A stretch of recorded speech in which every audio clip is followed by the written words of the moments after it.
Alhamdulillah, Alhamdulillah, nahmaduhu wa nasta'inuhu wa nastaghfiruhu wa nu'minu bihi wa natawakkalu alayhi wa na'udhu billahi min shururi anfusina wa min sayyiati a'malina man yahdihillahu fala mudilla lahu wa man yudlilhu fala hadiya lahu wa nashhadu an la ilaha illallahu wahdahu la sharika lahu wa nashhadu anna sayyidina wa sanadina wa shafi'ana Muhammadan abduhu wa rasuluhu أما بعد أعوذ بالله من الشيطان الرجيم بسم الله الرحمن الرحيم يوم لا ينفع مال ولا بنون إلا من أتى الله بقلب سليم صدق الله العظيم اللهم صل وسلم وبارك وارحم على عبدك ورسولك سيدنا محمد النبي الأمي وعلى آله وسلم تسليما. Alhamdulillah, it is the night of the 6th of Ramadan in 1441, and this is the series on purification of the heart.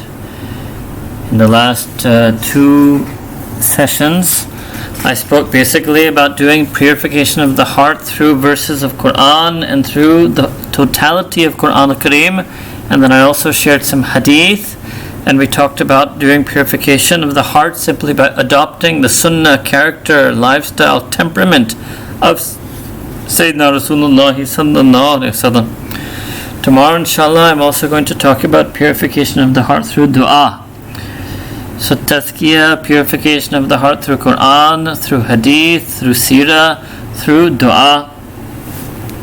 Some things I won't be able to do because we have very little time, but I will actually share with you other things, whether I am able to learn it and share the teachings with you in the future, or any of you can try to learn these things yourself. The Tabi'in and the Sahaba Kiram radiyallahu ta'ala an majma'in, and the Tabi'in and the Tabai Tabi'in all had sayings of theirs that were recorded by the very same scholars of hadith that gathered the sayings of Sayyidina Rasulullah sallallahu alaihi wasallam. Obviously, the strictness in the sanad, in the chain of narration, that was adopted by the scholars for the words of the Prophet Muhammad sallallahu alaihi wasallam, it's not as strict in identifying the sayings of Sahaba, Tabi'in, and Tabai Tabi'in. This was initially known as the Zuhud literature, and for many years I have spoken about this, but I've never been able to actually teach this.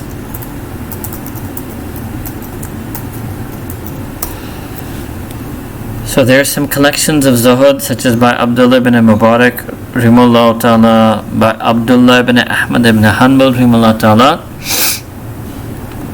But this would be another aspect to find out about purification of the heart. Let me go ahead and explain that, why I'm mentioning that in particular. So before you can talk about a quote-unquote formal Sufism or Tasawwuf or Tariqa Sufism, there was this concept very intensely of love for Allah subhanahu wa ta'ala, knowing Allah subhanahu wa ta'ala, zikr of Allah subhanahu wa ta'ala, all the things that later people would give this term and label of Tasawwuf. And unfortunately, a lot of people have forgotten that early tradition. If I want to call it tazkiyah before Sufism, right? And this was normally known as Zuhud. And I think in some ways, those teachings are more powerful and more relevant to many of us. Reason is that, one of the reasons is simply because at the time after the Sahaba Kiram radiyallahu ta'ala an majma'in, there were a lot of futuhat. In other words, the Islamic empire spread wide and vast and far and fast. And so one of the things that started to afflict people, and the Tabi'in and Tabai Tabi'in, those who were muttaqeen and salihin and dhakirin, they saw this, was love for the dunya. And so this is the topic actually for tonight, was love for the dunya. So they made a lot of statements, ajib statements, and these were the statements that were gathered in these works on Zuhud, trying to convince people, to save people from falling into this trap of love for dunya. Now, I think in present times, we have a lot of the same issues, a lot of the same things. And maybe more relevant to the majority of us would be to learn those teachings of Zuhud, as opposed to trying to be, sometimes what I say in English, quote unquote, sort of being too Sufi for one's own good. There are a lot of people now, especially in the West, I've noticed this, especially in a few people in the UK. I don't know how much it's there in Canada or the US. South Africa is an altogether other story. But they try to be too Sufi for their own good. What does this mean? They try to go deep into Tariqa, Tasawwuf, and Chishti, Naqshbandi, Qadri, Surawardi, Shadli, and they love to share these quotes, and it's a very armchair Sufism. And it's sweet and it's sincere and it shows their nostalgia for awliyaullah and their historical imagination, but it's not practically beneficial. And in fact, I've seen in certain people it becomes harmful because they become deluded into adopting this identity as if they are, students of quote-unquote Sufism or, purveyors of Sufism. And all of these things, this is also dunya. So now let me begin. So when we talk about this concept of hubb dunya, for the first point, is that dunya is not just material possessions. Dunya is, and this is why the teachings of Zuhud were so important and so strong, dunya is any attachment we have to this world. Yes, for some people that attachment may be to material possessions, and there may be people who are overly attached to their houses or even their furniture sets or even their dish sets. I mean, it can go very deep, right? To their kitchens and even to their bathroom tiles. Allahu Akbar. But other than that, maybe I'll return to that, but there's a sense of dunya which is to be attached to who you are in the world or what you think of the world or your own ideas, your own concepts. And this is a very, very subtle thing that, as I said in the first line, if we don't do muhasabah, if we don't do deep introspection, oftentimes we won't realize these things about ourselves. And that's why it's so beneficial in this particular topic of deen to listen to and learn and read and reflect and ponder on the teachings of tazkiyah, simply because those were spoken or written by people who had spent their whole life trying to purify their heart and trying to assist others to purify their heart, right? And so they reflected and noticed and became aware of things that when we read them, we'll be shocked and we'll realize that we had many of those things in ourselves, but we would never realize that. We didn't have the sense. We weren't able to be guided to that.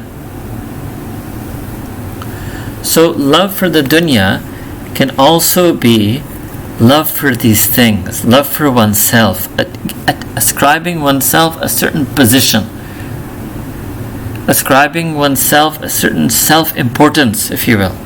Self-aggrandizement is a fancy English word. It's a type of ujub. Let me put it even more simply. Of all the things in dunya, maybe one of the most dangerous things to love is your own self. We're also part of dunya, right? We're also part of dunya. And here, when I'm talking about, because that's a separate thing, to love oneself, ujub, loving yourself as part of love for dunya means that you love and you enjoy and you fancy and you have fancy imaginations about your role in the dunya. That's a type of hubb dunya. Alright? Your place in the dunya, your role in the dunya. Now no doubt Allah subhanahu wa ta'ala may mashallah be taking a lot of wonderful works of deen from a lot of mashallah people of deen. So fulfilling a role in dunya, that's perfectly fine. Fulfilling a noble and virtuous role in dunya is part of the teaching of deen, because our ummah is an ummah of dawah, right? Because we're the last and final deen, with the last and final scripture, Quran al-Kareem, with the last and final messenger, Sayyidina Rasulullah sallallahu alaihi wasallam. So we are by very definition an ummah of dawah, an ummah of khidmah. So playing a role and realizing that role at a level of excellence, that is all fine. That's more than fine. That's wonderful, praiseworthy, earning reward from Allah subhanahu wa ta'ala, inshallah. But to have ikhlas in that, to be sincere in that, to be doing that only and only for the sake of Allah subhanahu wa ta'ala, means to not be aware and focused on the role that you are playing in the dunya. I'm not sure if I'm able to explain this properly.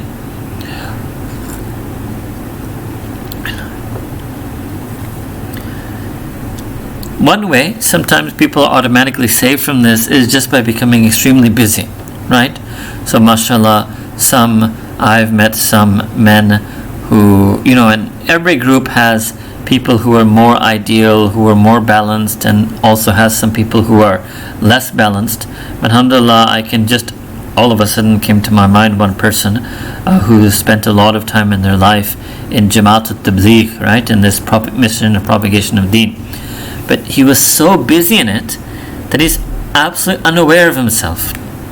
So one way that Allah Ta'ala perhaps does hifadh of such people is He makes them so busy, so entrenched in that role that they're too busy fulfilling that role to even be self-aware of themselves while fulfilling that role. Now if you think about this was a very tazkiyah concept. This is the same concept that the Sufiya and Mashayikh used to teach about dhikr. That you should remember Allah subhanahu wa ta'ala so deeply that during that remembrance you forget yourself, and you forget your feelings, and you forget your hal, and you forget your states. How different is that from the Sufis or wannabe Sufis of today who are so into their states and their feelings and their experiences, and they love to write these things to their shaykhs? So that's not true tazkiyah. True tazkiyah is to focus so much on Allah subhanahu wa ta'ala and focus on remembering Him, and then actually remembering Him such that you forget yourself entirely. So at the end of that 10, 20, 30 minute dhikr, you cannot sit down and write a letter about what you felt and your experience. You can write one line, Alhamdulillah, I was able to remember Allah Ta'ala today. Better yet, Alhamdulillah, Allah subhanahu wa ta'ala blessed me out of His mercy and gave me tawfiq to focus on His zikr today. That's it. One line. So this is one very dangerous aspect of hubb dunya. So although I did not have time this year to prepare those lessons for you, for myself and for all of us, but this was really, I'm basically summarizing without having formally prepared slides for you, but summarizing what I've been able to understand from these works of Zuhud that I've looked at moderately. And really it's all about this, is not to be aware of yourself. This is the real abstinence in the world. Sometimes Zuhud is translated as abstinence. And if a person can do this, it purifies a lot of other traits. Again, that whole list, that whole table of contents is taken care of when a person has this master attribute of Zuhud. For example, you're only going to envy someone and feel jealousy towards someone. First you have to view yourself as something, and then you will be upset that why did that other person also get something, because you view yourself so much as something, you view yourself to be the only one who should get something, and everyone else should get nothing. And then we'll end up on this issue of hasad, and then we'll have to study and learn about what hasad is, and then we'll have to fight this battle trying to remove our hasad from our hearts. But another path is simply to adopt zuhud, to simply view yourself at nothing at the outset. Then you will not feel any hasad, any envy and jealousy for anyone else. Similarly, let's take ghiba, right? To backbite someone, slander someone, whether it's true, half true, false. The person who is a person of zuhud has erased their own self-identity so much, they're not even aware of other people. If they're not self-aware, right? If they're not aware of their own self, how in the world are they going to be aware of others? That they're going to be watching them, checking them out. And this is another sign of these armchair Sufis. They're so aware of what everybody else is doing in the world. They're constantly tracking so many people, movements, philosophies, ideologies, always ranting and raving and sharing their positions about different things. Allahu Akbar. So opposite from zuhud. Similarly, let's take another thing. Let's take anger. So to be angry, again, you have to be aware of someone else, you have to be aware of what happened, you have to have that feeling. The person who is a person of zuhud, and this is why the quote-unquote true Sufis really are the people of zuhud. And for a long time in the history of Ummah, Sufi just meant two things. The word Sufi was used for somebody who made a lot of ibadah, a lot of zikr of Allah subhanahu wa ta'ala, and the word Sufi was used for someone who was so humble and he or she had, erased his or herself in, as much as they could, that they could just, they had beautiful akhlaq, they had such virtuous character and behavior. So getting back to this topic of love for the dunya, so the first aspect of zuhud, so zuhud is the real teaching, right? There's a detachment of the world, absence from the world, asceticism from the world. It's the counter to love for the world. Okay, the second aspect of love for the dunya is indeed love for wealth, love for money, love for material things. And this has two aspects to it. One is to love wealth, material things that you do not have. And a second is to have love for wealth and material things that you already have. So let me do the second one, because that can also be cured through zuhud. So you have something, Allah subhanahu wa ta'ala has blessed you with something. So that was the examples I was giving earlier that I said I would return to it. People are overly fond and enamored maybe of their new laptop or their new cell phone or their new whatever sweater or new car. It can be so many things. Now you can have the world, you can have these things, you use them for their functional purpose, even to a slight level. Some of them may be for beautification, decoration, etc. But to be so fond of them, so enamored of them, a single glass breaks and you feel sad. Allahu Akbar Kabira. It's just a glass. So this is the strange thing. So the teaching of zuhud is that when Allah subhanahu wa ta'ala has blessed you something, then the only thing you feel about those bounties and blessings, and this will be something we talk about later inshallah, later this month inshallah, is shukr. The only feeling you have regarding the material possessions, wealth and bounty and blessings that Allah subhanahu wa ta'ala has given you is shukr. That's it. The shukr is so strong, the gratitude, thankfulness, appreciation to Allah subhanahu wa ta'ala.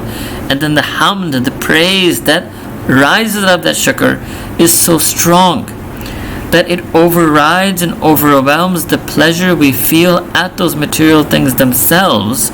And the only thing we actually ultimately find pleasing is the fact that Allah subhanahu wa ta'ala was so kind and generous that He gave this to me. That gives me more pleasure even than having it. If Allah ta'ala enabled you to live near a masjid, that is such a gift from Allah subhanahu wa ta'ala.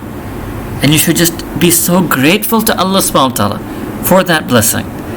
So this is, the real meaning, the real way to try to adopt shukr, is to drown in the gratitude and appreciation for the bounties and blessings of Allah subhanahu wa ta'ala so much that you are now protected from becoming enamored of those bounties and blessings, worldly bounties and blessings themselves, because when you become enamored of them and you love them and you become fond of them, then you will become attached to them. When you become attached to them, you become attached to the world, and again we fall in this illness of the heart, which is love of the world. Then there's the second aspect of love of material things, which is to have a love and desire for material things that you don't have. Right? So Allah has not blessed us with. So obviously the cure there is not shukr, right? I mean, unless you want to make shukr, alhamdulillah, I don't have that, because I know if I were to have that, I would just spend even more time in ghafla, I would spend more time in idleness, right? Or if I were to have that, I would be even more attached to this world. So okay, yes, that could be one way. But this type of love of dunya is sometimes called hirs, to covet and desire that of the dunya that one doesn't have, whether that is wealth or material possessions, or that can also be a worldly position. That's even more dangerous, right? So I wish I was, I desire some position, I don't know, so in our field, some professorship, or to be some, scholar somewhere, or to be, whatever a person's life, profession, or work is, right? To want, to desire position, worldly positions that a person does not have. Now just think, right? Now go back, and that's why I told you the sayings and teachings of those people were so amazing. Can you just imagine that teaching, zuhud, right? That teaches a person to even become unaware of the worldly possessions and worldly positions that they do have. Can you imagine what that teaching would say about whether a person should be aware of worldly possessions and positions that they do not even have? Allahu Akbar. And I also feel that obviously maybe the Sahaba did not formally label it as such. A couple of the Tabi'in, and by the Tabai Tabi'in it was a very widely shared terminology of zuhud. And I feel they understood the deen the best, right? And they understood the problems of the world. And they very quickly lived in an era like our era where the world and the deen seem to be very different. This whole deen and dunya divide. And there again, their response is not balancing deen and dunya. Their response is zuhud. Because it's very difficult to balance these two things. Now, okay, I know some of you may find this a bit intense or extreme. Obviously, you have to live in dunya, you have to work in dunya, you have to earn dunya, you have to function in dunya. You will have many types of, interrelations, interactions in dunya. That's all part of life. Yes, we're not saying that a person should be detached to that extent. And so that's the difference between zuhud, asceticism, and rahbaniyah or monasticism. So monasticism is what Allah subhanahu wa ta'ala has prohibited in our deen, right? And it was a mistake that some Christians went to this extent, such as being nuns if they're women, or being monks if they're men. So Sayyidina Rasulullah sallallahu alaihi wasallam, he taught us la rabbaniyata fil islami, that there is no such concept of complete disavowal and separation from the world. So what is the Islamic concept? The Islamic concept is zuhud. So again, you function in the world, you're in the world, but you're not aware of the world, and you don't covet and desire the world. This sort of master or essential teaching of zuhud is what can really, really purify our heart. And so I'm unable to do that in a systematic way, but alhamdulillah, the early muhaddithin did compile works on this, and really those teachings, and even if you just reflect on the lifestyle of Sayyidina Rasulullah sallallahu alaihi wasallam, or the lifestyle of Ummahat al-Mu'mineen, or the lifestyle of most of the Sahaba Kiram radiallahu ta'ala anhum ajmain, you will find a lot of zuhud. And if you look at the lives of many of the ulama as well, and many of the true mashayikh who have existed across the centuries, they had very simple, humble lives. Finally, I will just mention one more thing that was related to the love of dunya, which was the love of worldly position. So we talked about worldly possessions, that one has and that one doesn't have. Then we talked about worldly position that one doesn't have, and finally is love of worldly position that one has. So the sign of that is to love praise, to love to be praised for the worldly position that you have, right? Now, many times people always ask this question, no, but isn't it okay to be happy? Isn't it nice to be happy when your parents are happy with you, or your parents praise you, or your spouse praises you, or your children praises you, or your professor praises you, or your ustad praises you, or you win some award at your madrasa, you win some award, right? Isn't it natural to be happy? We do hamd, we do shukr to Allah Ta'ala. If I attribute all that to Allah subhanahu wa ta'ala, yeah, all of that is correct. But again, like I said, we have to do a lot of muhasabah. We have to dig deep. So go back to the first lesson we did, dharra.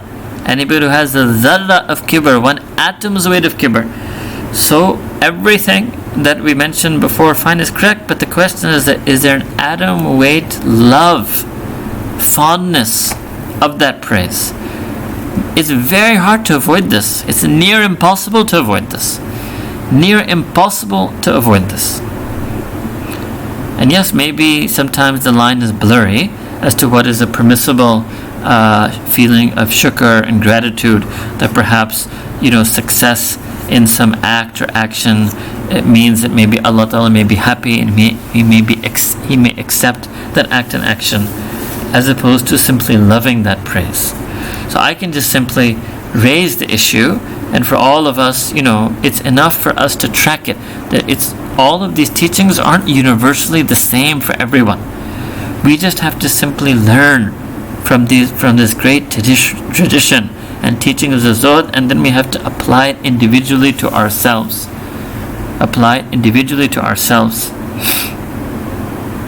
Because know that Sayyidina Rasulullah sallallahu alaihi wasallam used to also appreciate Sahaba Kiram. He used to appreciate the Sahaba Kiram, and some ulama have tried to make a distinction between appreciation and what we call obsequious flattery, praise. And again, it may not always be clear what these two things are. So we should make dua that Allah subhanahu wa ta'ala enable us to focus on His pleasure. And all we want is somehow that Allah ta'ala be pleased with us. And whether or not we get any indication of that in this world is a separate thing. But if all of creation is displeased with us, and Allah ta'ala is pleased with us, then truly we are successful. And if so many people may be so very pleased with us, but Allah subhanahu wa ta'ala is not pleased with us, then we have lost the greatest loss. So we make dua that Allah subhanahu wa ta'ala guide us to the reality of zuhud. May Allah ta'ala, out of His infinite mercy, infinite hidayah, guide us to the reality and experience and practice of these things without any fancy explanations, ta'birat. May Allah ta'ala grant us the haqiqah. May He grant us the true reality of purification, of tazkiyah. Wa akhiru da'wana an alhamdulillahi rabbil alameen.